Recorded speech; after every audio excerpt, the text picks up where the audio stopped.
Hello and welcome to Chapter 5 for AP Economics Structured Independent Study. Chapter 5 is our first chapter in the study of the mechanics of economics. I like to use the word mechanics with regard to the study of economic systems because economic systems are very similar to engines. An engine, as you know, is physical capital. And an engine uses energy to produce things for us, everything from power to articles of clothing. Well, an economic system as an engine also uses energy to produce things like goods and services and higher standards of living. Engines have component parts that contribute to its proper functioning, and so too does an economic system. In this chapter, Markets and Demand, we start to take apart our economic engine to study the component parts and how they work together. So let's get started.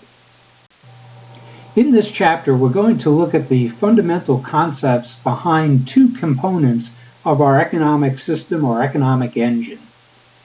The first is we're going to look at what a market is, and then the types of markets that exist within our system. Then we're going to move on to the second component of our system and the concepts behind it. We're going to define for you what demand is for goods and services in a market.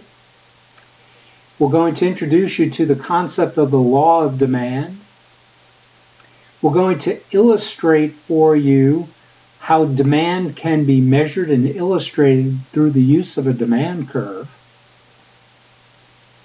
And we're going to take a look at the causes and effects of demand changes within a market. As I mentioned a moment ago, let's start with defining what a market is and take a look at the different types of markets that exist within our economic system. So let's start our brief look at markets by defining what a market is for you. And here's your simple definition. It's any arrangement that allows a buyer and a seller, or buyers and sellers, to exchange things. And here's a very important point about markets. Markets exist because no one entity, meaning a person, a business, or a country, is or should be self-sufficient. This refers back to a lesson that we learned in Chapter 2, in the second part of Chapter 2, when we were introduced to David Ricardo's concept of a comparative advantage. Countries trade, people trade, businesses trade to try to obtain a lower opportunity cost to support themselves. And as a result, markets are created. Now, the definition of a market is pretty broad. So the types that there are a broad range as well. Here are some simple examples. Stock exchanges are markets. The internet is a market. The mall is a retail market. The classified pages of the newspaper and yellow pages are a market, old-fashioned as they might be.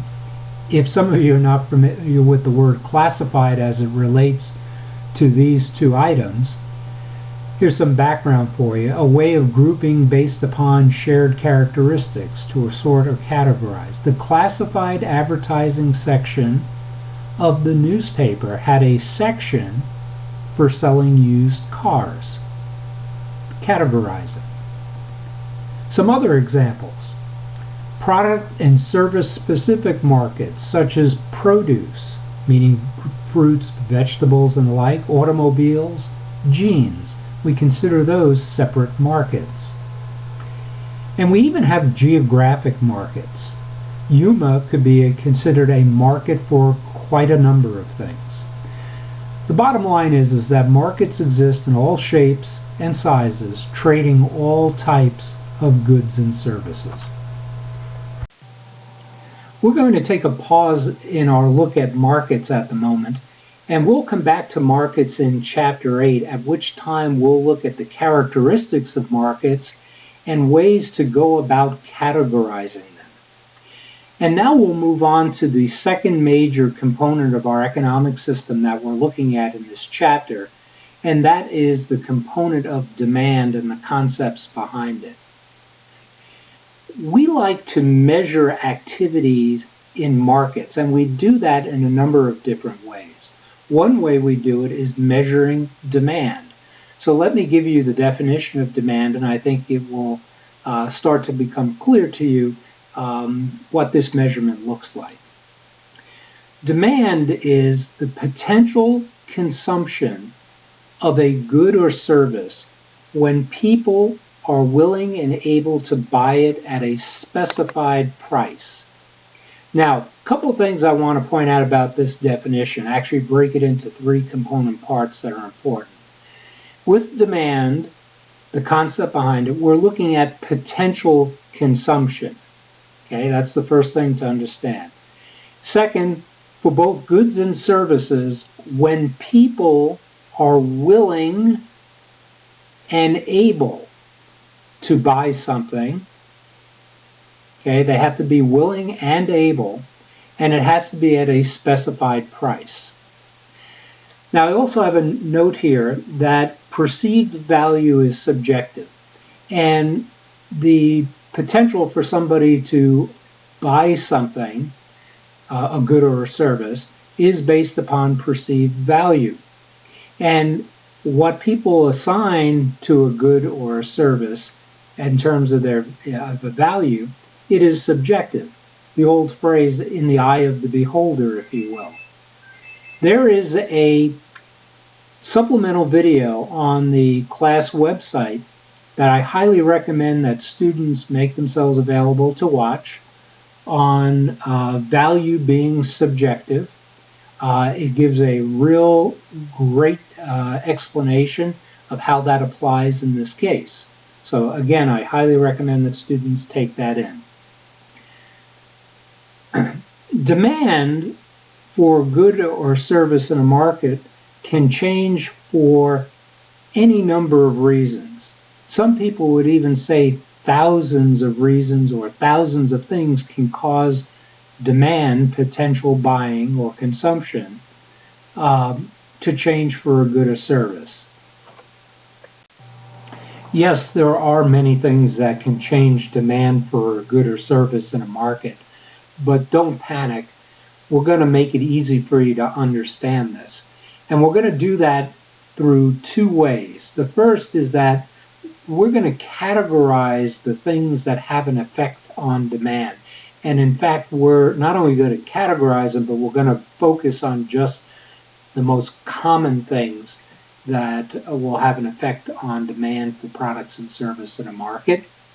And the second thing we're going to do in conjunction with the categorizing, we're going to teach you how to use a simple graph to illustrate the effects of demand changes. These two things in combination will help make it easy for you to understand this concept. So let's get started. We're going to look at the 6 most common things or categories that will affect a change in demand for a good or service in a market. And let's take a look at the first one. Price change. And here's what price changes do to affect demand. They will affect the quantity demanded of a product and not the total demand for the product in the market. And what we mean by this is that as the price changes, the quantity of a product or service that's demanded at each price level will change, but it doesn't change generally the total demand or potential that there is in a market. We'll take a look at a graph and we'll start to see how this is illustrated, and it will help to make it easier to understand for you. Okay, and here's the graph that we're going to use to help you understand demand. It's called a classic supply and demand graph. Now, in this chapter, we're only talking about demand aspect of things. Next chapter, we'll get to the supply aspect. But this is, many people call this the Swiss Army knife of the study of economics, because we use a classic supply and demand graph to illustrate a lot of things. So here we go. Let's say that this classic supply and demand graph represents the market for whiteboard markers in Yuma, and the population that we have the opportunity to offer whiteboard markers to in Yuma is a population of 100 people. Now, this demand curve on a graph represents what we expect is the potential at each price point of being able to sell boxes of markers. For example, at a price of 5, we would expect to sell 10 boxes of markers. At a price of 1, we would expect to sell somewhere between 50 and 60 boxes of markers. Now, a couple of things, additional things about our classic supply and demand graph, and I want to talk about a couple of the characteristics of the graph and make sure that you completely understand these things. First, the labels on the X and Y axes never change. The vertical axis is always labeled as price.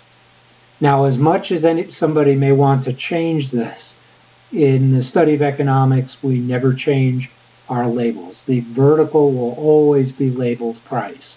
The horizontal label will always represent quantity. And in this case, since we're talking about demand, we're talking about quantity demanded. Now, another characteristic about classic supply and demand graph, and as it relates to the demand curve, is that demand curves always slope downward from left to right. Always slope downward from left to right. Now, as you may see, they may change their slope to reflect various different market conditions, and we'll get to that in a few minutes, but they will always slope downward from left to right.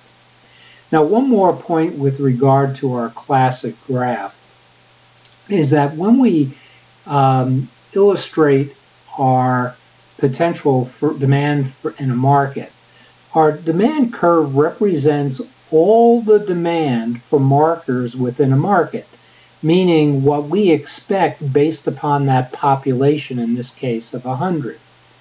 And it also assumes that, and we use a Greek term to illustrate this, it's called ceteris paribus. It means all other things held equal except for price. Now, I mentioned a few moments ago that lots of things can have an effect on demand for a product or service in a market, but the first one we're looking at is price only. So in this case, we're taking a snapshot in time and holding off anything else that could potentially affect demand in any way, shape, or form. Okay, holding all those things off equal except for price. And that's our classic supply and demand graph. Let's take things a little bit further now. The next thing I want to talk about is the law of demand. And it's a pretty easy concept to understand. In fact, I'm sure all of you began to pick up on it a moment ago when we looked at the classic supply and demand graph. Here's the definition of the law of demand. When the price of a good is low, consumers will buy more of it. And the reverse is also true.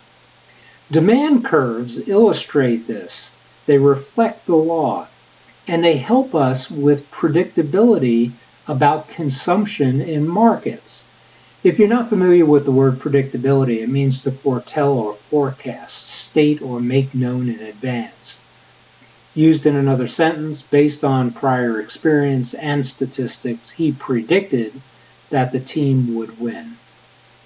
So here we have our demand curve. And as we saw a few moments ago when we looked at this the first time, we saw that it was clearly illustrated that expected at a price of 5, we would sell less markers to the market than at a price of 1, we would sell much more. But I want to make one point from a business perspective here in terms of measuring markets and measuring demand as well. A point of clarity. It's important to note that economists measure consumption, meaning demand, on the amount of goods purchased, not on the amount spent to buy them. So we're measuring units, not dollars. Although we're looking at effects of price, we're not measuring dollars, we're measuring units. Here's another important concept that you need to understand with regard to demand as a component of our economic system and as a measurement of activity in a market. And that concept is what we call elasticity of demand. And before I give you the definition, let me point out something with regard to the word elasticity. If you're familiar with the root word elastic, it means pliable, flexible, or responds to some force or change. Many people substitute, particularly in this case, as we're talking about demand here, they substitute the word sensitivity for elasticity, and that's perfectly fine. So if sensitivity works for you, that's great. So let me give you the definition behind the term here, elasticity of demand, to show you what we're talking about. It's a measurement of how significantly consumers in a market will cut back or increase their demand for a good or service when prices either rise or fall.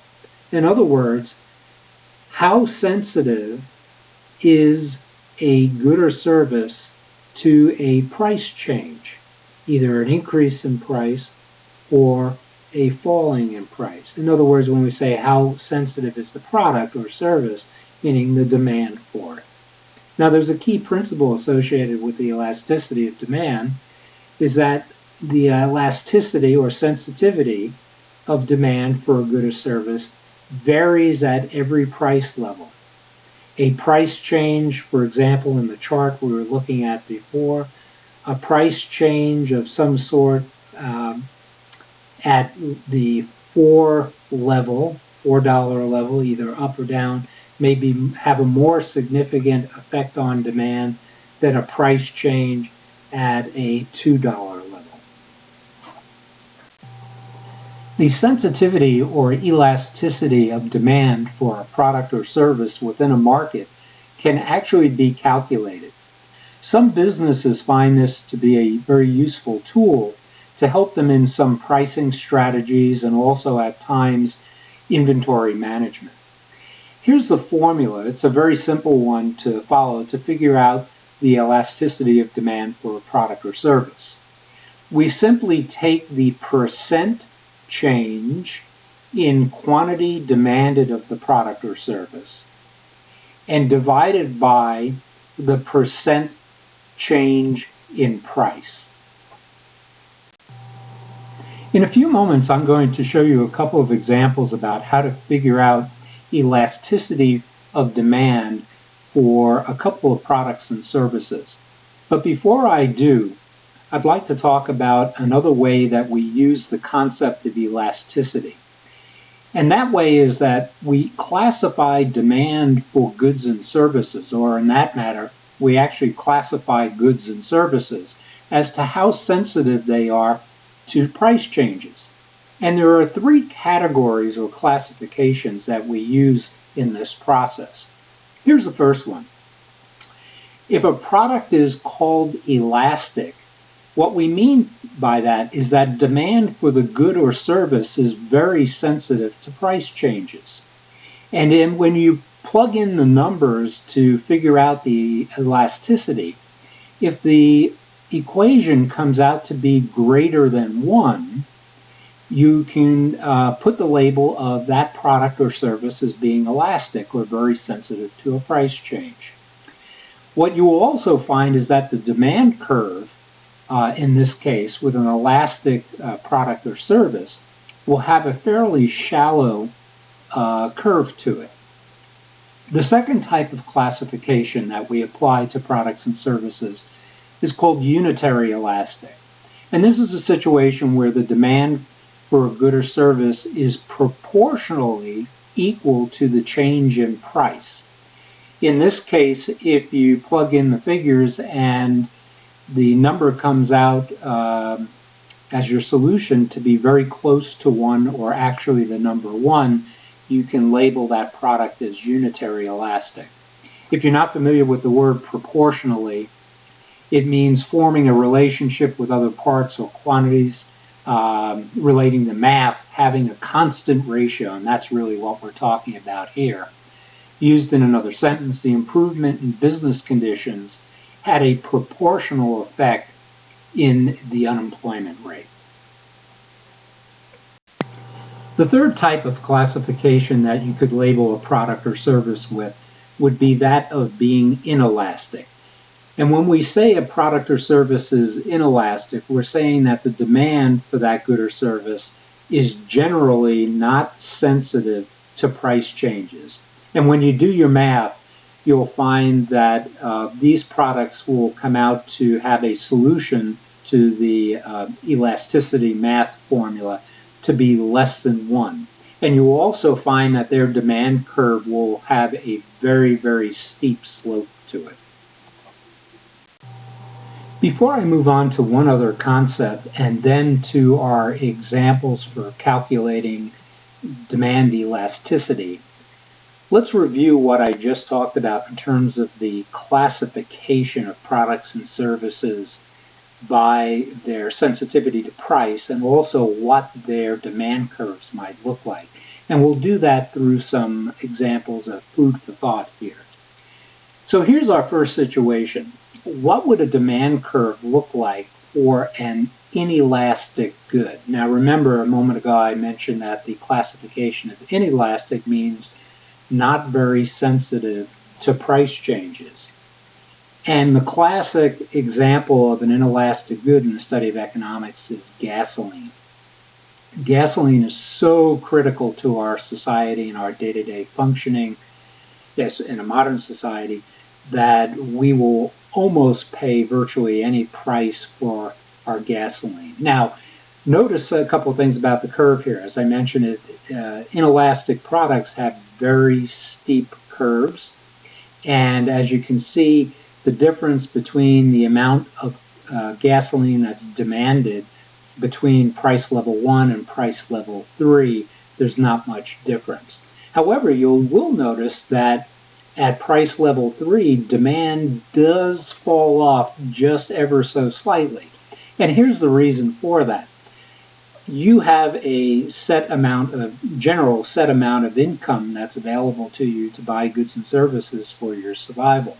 If the price of gasoline rises to a level to where you don't have money to pay for it, but still you need to be able to transport yourself around, you will seek other means of transportation, whether it's walking, taking public transit, or riding a bike. So at some point, at some price level, the demand will fall off as the prices go up for an inelastic product. After showing students what a demand curve looks like for an inelastic good, it's very common that I get the question whether any goods are completely insensitive to price changes. And in that case, we would classify them as being perfectly inelastic in the study of economics. And potentially there are some products or goods or services that could fall into this category. Here's an example of one. Insulin. Now, insulin could be, if left to pure market conditions, be completely insensitive to price change, be perfectly inelastic. And here's the reason why. Diabetics need insulin to survive, and if they have a desire to survive, they would need or be willing, assuming they want to live, to pay anything to get their hands on their insulin. Now, we're a compassionate society, and we have in the public's interest taking care of our people and helping them become productive or maintain being productive citizens. So in this case, and I'm going to hearken back to our lessons from Chapter 4, that we agree to a little bit of regulation from the government, in this case in the form of controlling prices, in the public's interest, to make sure that diabetics who need their insulin are not put in a horrible situation of having to spend enormous sums of money to get the drug that they need to, function in society. So we have a trade-off, a little regulation in the public's interest to take care of some of our good citizens. But if had left to unregulated environment, insulin could very well be a perfectly inelastic product. Once having discussed with students perfectly inelastic products, it's again very common that I get the question on the opposite end of the spectrum: are there any goods or services that are extremely or completely sensitive to price changes? And in that case, we label a product or service as being perfectly elastic. And yes, there are some that are very close to being perfectly elastic. Let's look at an example. A lot of produce goods fall into this category. And the reason for that is there are substitutes for these. Corn, as an example. Corn, in many respects, is a luxury. There are other food items that we could use in place of corn. So the price of corn is of particular interest and concern to consumers. And if the price, for some reason, winds up going up very high, you'll see a dramatic reduction in demand for corn in the market. So this would be an example of a perfectly elastic product. And as you can see here with the demand curve, in these cases it flattens out. As I had mentioned earlier, it becomes very shallow, and in some cases will actually wind up being a horizontal line. The three examples that we've just looked at give us insight to the three factors that affect elasticity or sensitivity. Here's the first: the availability of substitutes. For example, going back to the gasoline example, there's really no substitute for gasoline in our society. You'll pretty much buy it at whatever price it's set at. Needs versus wants. And gasoline provides us with a very good example here as well. Gasoline is certainly a need. It's not a want, so therefore it's inelastic, and we'll buy what we need when we need it. But the other side of that coin is we go down to the last example we looked at, which was the corn. Corn is certainly a want, not a need. There are other things that we can use as food, so therefore it is highly subject to price changes. The third factor that affects the sensitivity of a product or service is the proportion of income spent by an individual or collectively by the society. I'll go back to the gasoline example. I had mentioned that at some point of a price increase, you're not going to be able to afford to buy gas anymore, and you're going to look for other modes of transportation. So the proportion of the income that you have that's taken up by the purchase of the product will have an effect on things as well. Let's now look at two elasticity calculation examples. And I'm going to start us off with a real easy one first, just so we can illustrate the point about how this works. So, Here we have an increase in the price of gasoline from $2.20 to $3 per gallon, and that results in a 1% decrease in sales. What we want to do is to figure out whether this product is elastic or inelastic at these price levels, and or more specifically, not only at this price level, but at this price level and price change level. Now, I say easy example because you already know, and we've illustrated the point, that gasoline is inelastic from a price sensitivity standpoint. So we know that. But what we want to do is prove it mathematically. The answer to this question, and let me give you the answer first, and then show you how you go about getting it. The answer is that in using our formula to figure out elasticity, it comes out to the following figure, 0.0275. And if you remember the measurement of it being less than 1, and 0.0275 is certainly less than 1, then we label a product being at that price level and price change level as being inelastic. Okay, so how do we get to these 0.0275? Well, if we go back to our formula, you may remember that in the numerator, in our division example here, we have the percent change in demand. And I actually gave you in this example, without having to calculate, what that percent change in demand is. Remember, demand is consumption, therefore consumption is sales. And we had a resulting 1% decrease in sales. So we put the 0.01 in the numerator. Now, in the denominator of the equation, we have the percent change in price. So going back to what we have, we see our change in price is 80 cents from $2.20 up to $3. To figure out the percent change in price, we need to take that 80 cents and divide it by the original number because we have an increase. So in other words, what percent is 80 cents of 220? And we find out that it's 36.3%. So we have 0.363 in our denominator. Now we're ready to solve our problem, or our formula, if you will. We take the 0.363 and divide it into the 0.01, and if you have a calculator available to you, you'll find that that will come out to the 0.0275, that being less than 1. Therefore, gasoline at this price level and this price change level is an inelastic product. Here's the second example, and this one is a little bit more involved. And what I mean by that is we have to do a little bit more work to get to our answer. The price of a haircut increases to $7.84 from $7, and this results in a decrease in sales.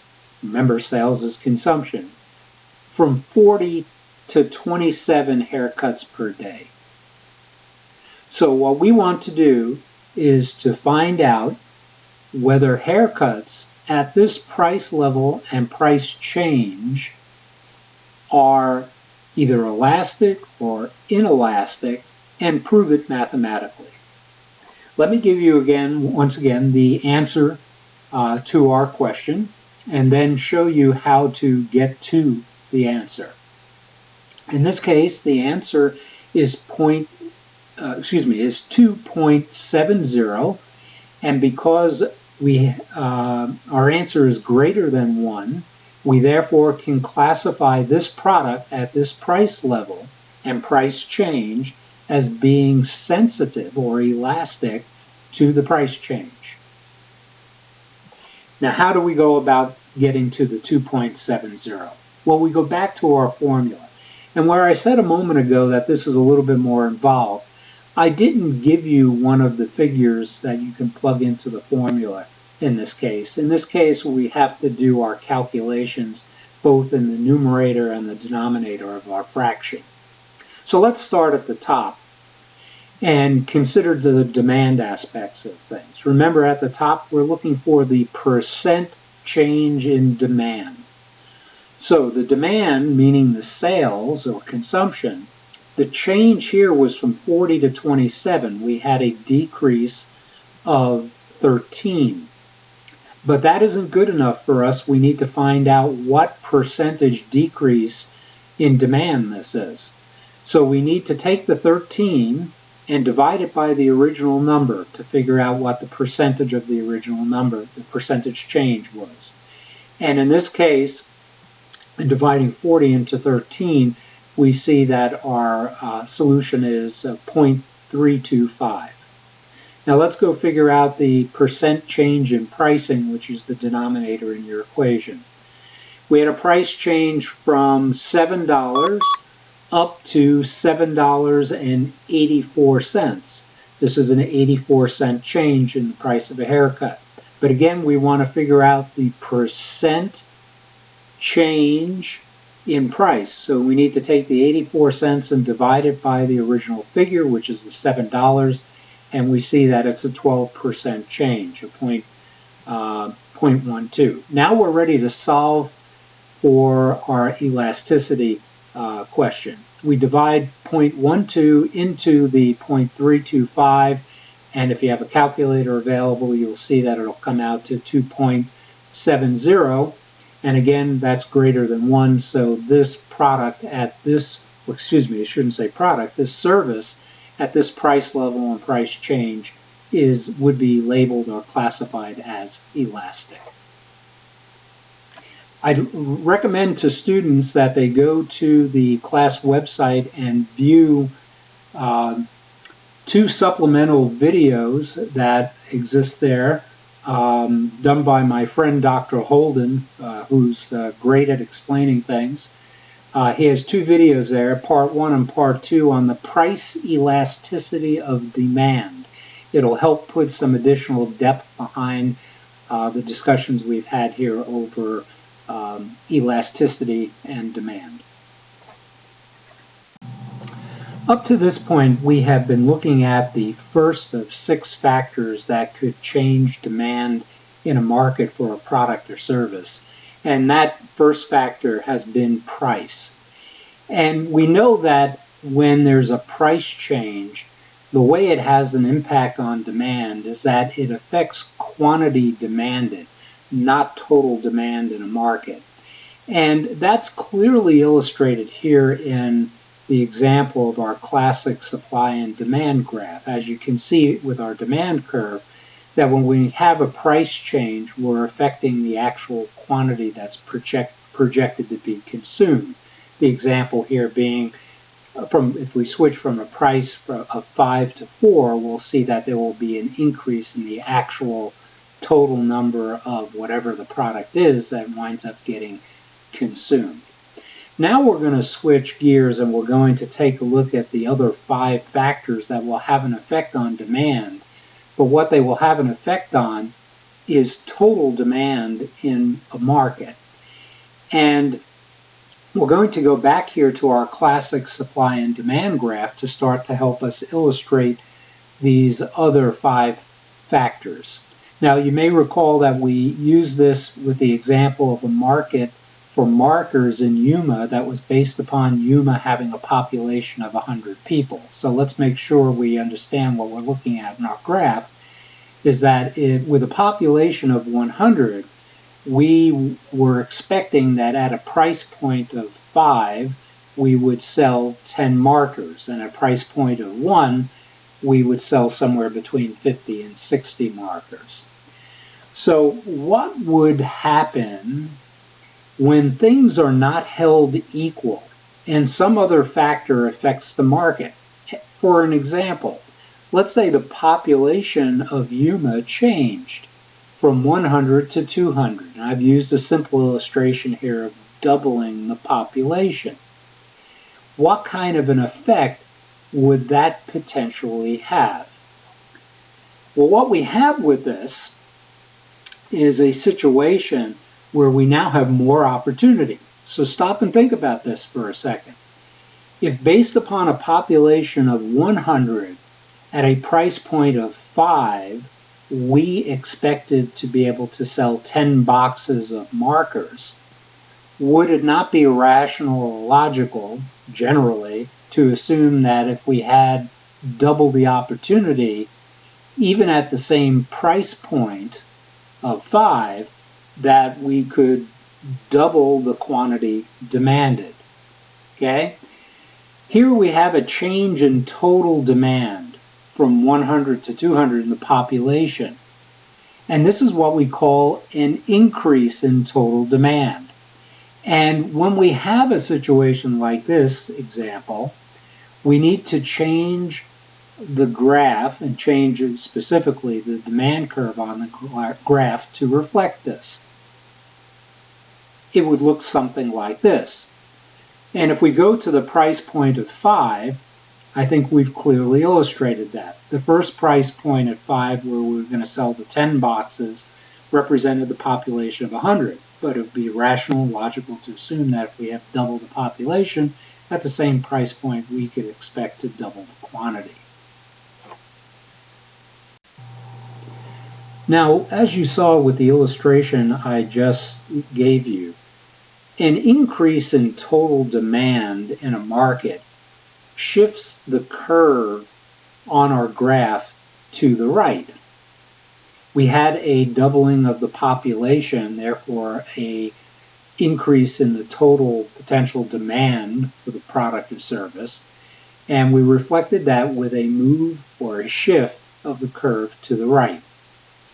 If we had had a decrease in the population in the example I just gave you, where the population instead went down to 50 from 100, we would reflect that change in total demand by shifting the curve to the left.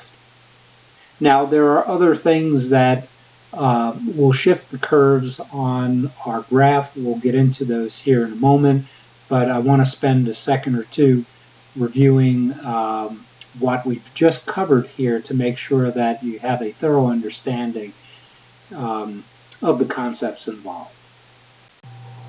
So to reinforce our concepts here, we'll go back to our more food for thought type situation, and we'll pose a question to you. And here goes. What is the difference between a change in quantity demanded and a change in total demand? Two things. First, a change in quantity demanded results from the change in price. And we see that clearly, that's clearly illustrated by movement along our demand curve. A change in total demand results from the other 5 factors that we're going to talk about, one of which I used in my illustration a moment ago, which could be a population change. So let me give you one other food for thought type question, and here it is. So what is the difference between a shift along a demand curve and a shift of the actual curve on the chart?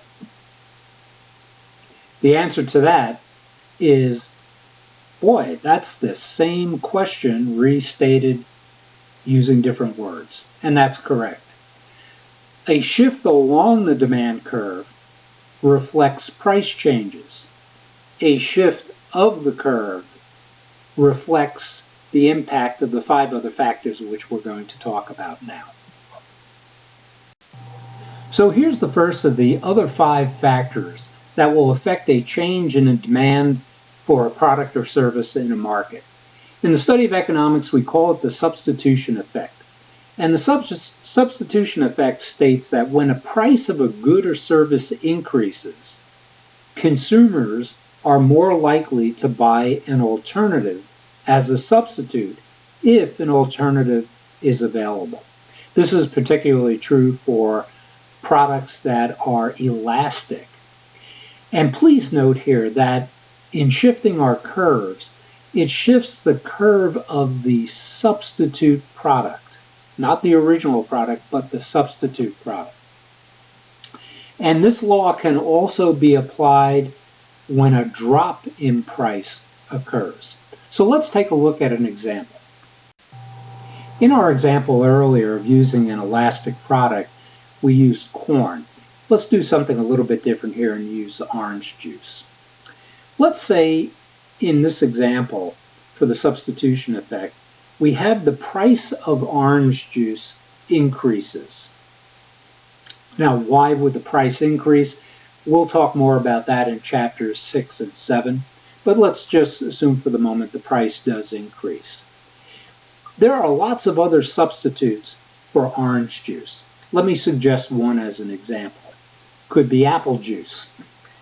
And what happens when you have a price increase is that consumers in the portion of the market for orange juice will actually leave the orange juice market not wanting to pay the higher price and move to the apple juice market, which has a similar effect to increasing population, but it's been the result of a price change associated with a price change, in this case in the original market, to increase the demand, the total demand. Notice I said total demand of the apple juice market. The next thing that can have an effect in changing total demand for a product or service within a market is what we call in the study of economics the consumer income effect. It's when consumers can no longer afford to buy the same combination of goods and services because of a price change. And this effect, like the substitution effect, also works in reverse.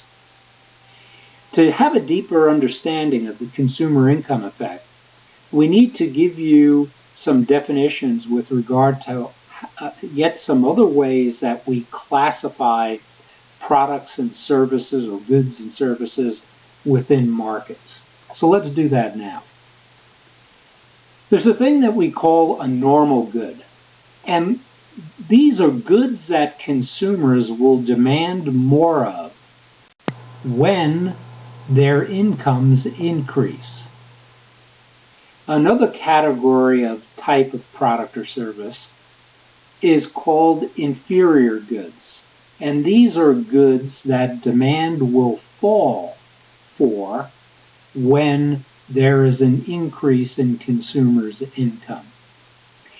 To illustrate how this works, I'm going to use the automotive industry, and I'm going to take two products, BMW and Hyundai, broadly. Now, naturally, they have lots of products within their product line, but here's the point.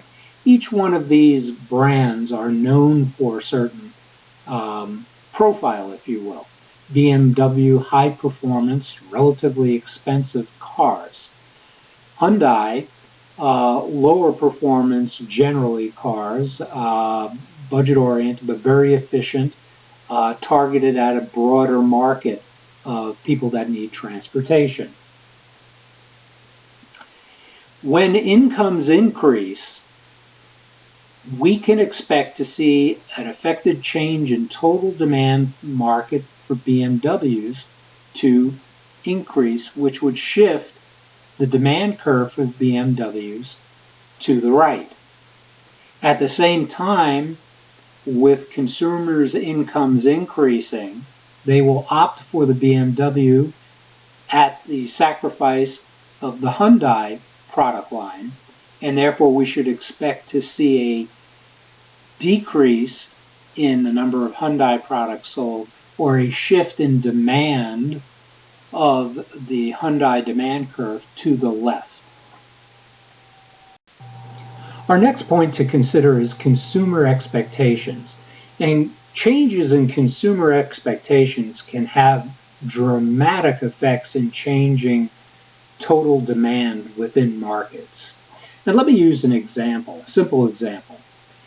A number of years ago, here in the United States, we had an E. coli breakout in a very small portion of the spinach market, in where a couple of people were poisoned as a result of the spinach contamination, and it led to an industry-wide panic which had dramatic effects at reducing the total demand for spinach in a market. And the E. coli contamination was found in a very narrow area, but the expectations were widespread that the entire spinach crop was contaminated and it had a devastating effect on the spinach business. But here's a question for you to show you the power of consumer expectations, not only in a singular market like this example with spinach, but also can spread to others. What would you have expected to have happened based upon the E. coli scare and the contamination scare in the spinach market to the lettuce market? Some people naturally wind up saying that they would expect the substitution effect to kick in people who may have bought spinach before would move to lettuce, which didn't show any contamination, and they would expect the lettuce market demand curve to shift to the right to show an increase. Well, actually what happened was there was a significant reduction or decrease in total demand in the lettuce market as well, and that's because the consumer expectation spread so far to the point that people considered anything that was green and leafy to be potentially contaminated, and that wasn't good for the lettuce business as well. Two other items that will have a dramatic effect could have a dramatic effect on total demand in the market. One we saw in our initial example, population size, pure and simple. If you add more people into a market by sheer numbers of the population just growing, that can affect the change. And also, advertising can change consumer preferences and change total demand within a market as well. Total demand shifts within markets can have two major effects. First is that consumption of complementary and substitute goods and services can be dramatically affected. We saw this with our examples of the orange juice and apple juice markets, and also the spinach and the lettuce example. But I want to give you one more example and use a complementary set of goods to further illustrate this point. Let's say we have the market for peanuts, and something happens to the peanut market that winds up having an effect on total demand of reducing total demand in the market for peanuts, which moves its demand curve to the left. A complementary product for peanuts, if you're a fan of peanut butter and jelly or peanut butter and jam sandwiches, is the jam market. Distant but related. Okay? What would be the effect of a reduction in the peanut market to the jam market? I think you can see where I'm going in this. We would have a reduction in the jam market as well, with its demand curve shifting to the left. A second major effect of total demand shifts in a market would be potentially that shortages may occur. If you can think back to the example of the apple juice and orange juice market, when people shifted from orange juice to apple juice, the producers of apple juice may not have been anticipating what happened in the orange juice market and may not have been able to supply stores with enough apple juice to make up the difference or the increase in demand. What happens in those cases is that there's a run on the other product, meaning the apple juice, and apple juice disappears from the shelves in the stores a lot quicker, and before the store owners can restock shelves, in many cases you wind up running into shortage situations that occur in the market. As we move towards closing Chapter 5 here, I want to make a few comments about the proper labeling of graphs. In our study, you're going to be drawing and illustrating using quite a few graphs throughout the year. And you need to be very fastidious, meaning pay a lot of attention to the clarity and accuracy of your graphs. And the reason for this is that our graphs are going to get far more complex than what we have looked at in this chapter. And you want to make it comfortable for the reader of your papers, whether it's your fellow students all the way up to the people reading and scoring the AP exams for you, for them to be able to understand what you're trying to illustrate. So before I go into a little bit further here to the actual proper labeling, I want to make another recommendation that when you are drawing your graphs, make sure that they are big enough, you got plenty of room, and that will help to be able to make them clear to the reader. Okay, a couple of things with regard to proper labeling. As I have shown you on every graph that I have done, there's been a title to the graph. Your reader will not know what you're talking about unless you properly title your graph. Also, before early on in this chapter, I had mentioned that the labels for our axes do not change at all. They always need to be labeled price and quantity. Our demand curves are labeled with the letter D, and remember, demand curves always slope downward from left to right. And you have noticed that when we have a change in total demand in market, we show the shift to either the right or the left to show either an increase or a decrease with an arrow and a broken line, and with the label D1, meaning our secondary level move of the demand curve. Now, I've used color here, and I'll continue to use color because it's easy on the eyes and helps to illustrate the concepts that I'm trying to get across to you.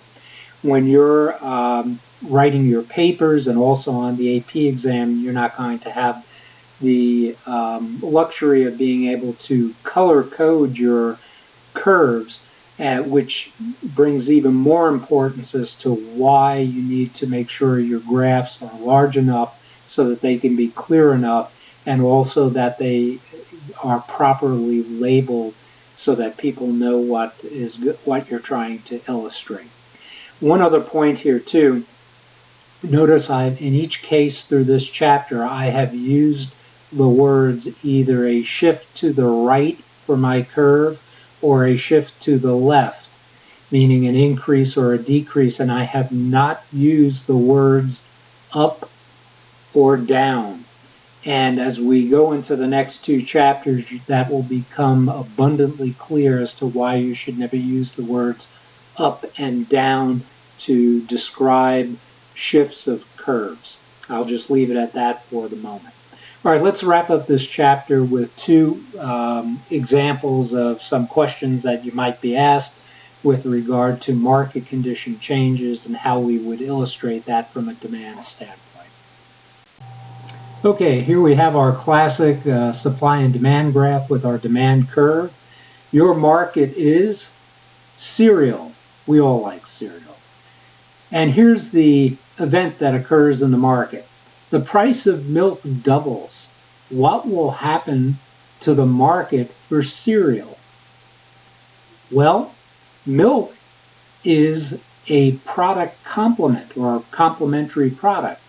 and we have a change in the price of milk, it doubles. What impact will that have on the market for cereal? There would be a shift in the demand curve, a decrease in the market for cereal.